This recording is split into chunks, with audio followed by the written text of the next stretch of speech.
Hello' guys, কি খবৰ তোমালোকৰ? মই ৰিহান, আশা কৰোঁ ভালেই। আজি তোমালোকক দিব ওলাই আছোঁ কেইটামান ইম্পৰ্টেণ্ট জতুৱা ঠাঁচ, যিবোৰ HS এক্সামৰ বাবে বহুত ইম্পৰ্টেণ্ট।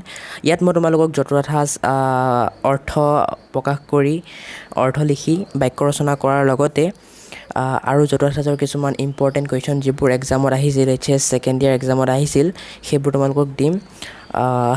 এইটো ভিডিঅ' দেখাৰ পাছত তোমালোকৰ জতুৱা ঠাঁচৰ 99% কাম ক্লিয়াৰ হৈ যাব। তোমালোকে খালি মুখস্থ কৰি এক্সামত লিখিব লাগে।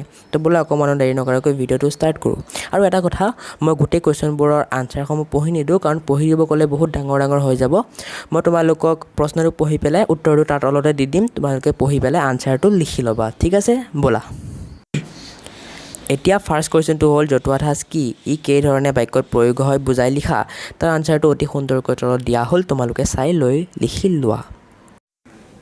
এতিয়া ইয়াত কেইটামান তোমালোকক ইম্পৰ্টেণ্ট জতুৱা ঠাঁচ আৰু সিহঁতৰ অৰ্থ সহকাৰে বাক্য ৰচনা কৰি দিয়া হৈছে। এইবোৰ মই পঢ়ি দিছোঁ, কাৰণ মোৰ হেণ্ডৰাইটিং হয়, তোমালোকে বুজি পাব পৰা নাপাব পৰা।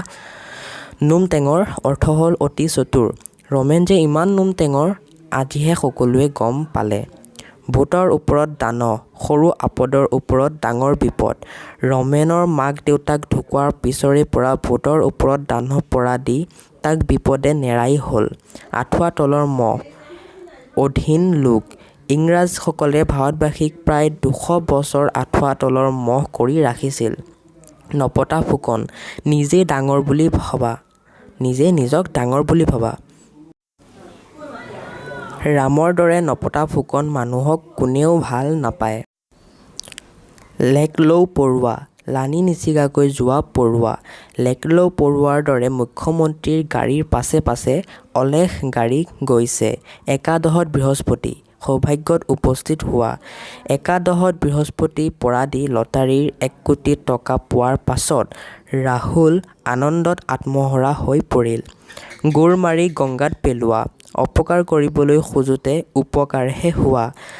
মদাহীজনক কঠোৰ শাস্তি দিয়াত সি মদ খোৱা এৰি দিয়াটো গোৰ মাৰি গংগাত পেলোৱা এটা ভাল উদাহৰণ। ইয়াত মই 7টা জতুৱা ঠাঁচৰ বিষয়ে আলোচনা কৰিলোঁ। ইয়াৰ পাৰ্ট 2 ভিডিঅ'টোত মই আৰু কেইটামান জতুৱা ঠাঁচৰ বিষয়ে আলোচনা কৰিম। তো তোমালোকে ভিডিঅ'টো নিশ্চয়কৈ চাবা, ডেছক্ৰিপশ্যনত লিংক থাকিব। ঠিক আছে, আজিলৈ বাই বাই।